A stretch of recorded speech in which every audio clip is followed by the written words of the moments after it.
Thanks, PhotoForum, for letting me speak here, and thanks, Jan Young, for your persistence, wherever you are, to pursue me. Okay. Okay, fire away.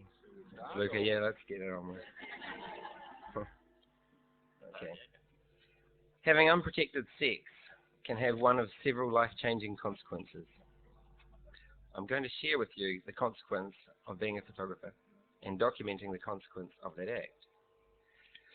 My partner Lucy was less enamored of the documentation idea that I was. So we stuck to a deal, a shoot day once a month on the 19th. I should be able to calm down in a minute, just the heart is racing a bit. The 19th being the due date, we collected names diligently: Hector, Eugene, Tilda, Tallulah, Henrietta, Curtis, Evelyn, Pippi, Felix, Frankie, Honor. We called him Jack. Jack Smith. He arrived on the 20th of April 2007, keeping alive the theory that genes are passed on, the late one in this instance. Witnessing the birth for me was like a mix of going to the Easter show when you were a kid and a very serious piece of theatre. Big curtains, strangers in strange outfits, technology, a lot of technology. A lot of anxiety and excitement in the air. A pretty smooth exit was had, as far as I could tell. I'll spare you those details. We were then into a new world, a whole new language. How heavy was he? Is he on solids yet? Can he sit up? Does he sleep through? What sort of pushchair do you use? I knew this was all thinly disguised competitiveness, and I realized I had it bad when I'd be asked at what age did he walk. At first I said 10 months, then quickly found myself reducing it to 9.5 months, more or less. It was around this time that I realized I was becoming a hardcore baby photographer. Commissioned work seemed to slow, and I wasn't sure if the correlation was previous employers think I'd be too busy in my new parent role or the recession. I had a mouth to feed. I entered my new domestic landscape. The detritus of the everyday has become my new landscape. The mundane and the monotony now sometimes have magic, and the change that is constant remains real. I'm trying to nail this magic and contribute to the massive archive of personal photography that has such a strong hold for us all. Jack has become my new body of work, my major project. I'm thinking this will keep me busy for the rest of my life. I've made a living out of photography for quite a while now, 25 years.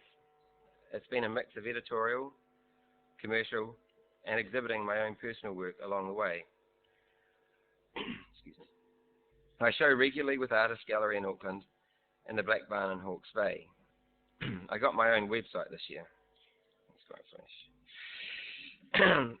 It's obviously a way of communicating to the outside world, but I also want to try and sell affordable photos from this to get my work out to a wider audience. You can check it out on www.marksmith.co.nz. And here's to a bit of shameless self-promotion. Buoyed and constantly inspired by the likes of Harry Callahan's portraits of his wife Eleanor and their daughter, I now collect the quiet, fond moments, the bite in the cheese, the battle in the basin, the mandatory candle-blowing cake pictures, the oversized hand-me-down Spider-Man costumes, and unexpected installations, all hopefully become universal emblems.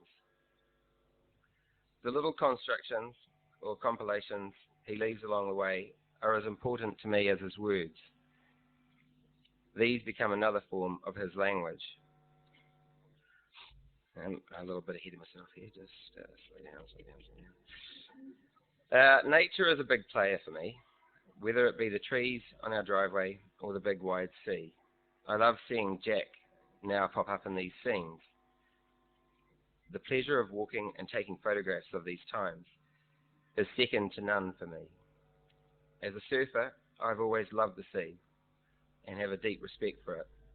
Now, the responsibility of trying to keep Jack safe makes the sea a powerful symbol of my anxiety around us. How do we avoid sentimentality when photographing children, or do we even need to? Can the photographs of my child speak to you? I can only hope that they resonate for some of you.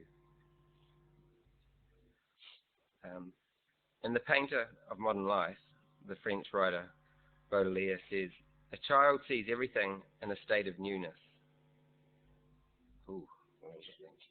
Genius is nothing more or less than childhood regained at will. I can't vouch for the genius, but I do love revisiting the state of newness. Thanks to Jack, I slow down and look at the bees anew. We're on target. Jack is possibly the last member of the slayer of our family tree. He has a kind and patient older brother called Tom that he adores. He is also one of a tight posse of 16 cousins, the smallest one. Jack's his own man, and later in life he's going to be singing that Frank Sinatra song. I hope one day in the future Jack will appreciate this archive and hopefully forgive me for making the decision to show him in all his grandeur, possibly to a slightly larger audience than what he'd have ever anticipated.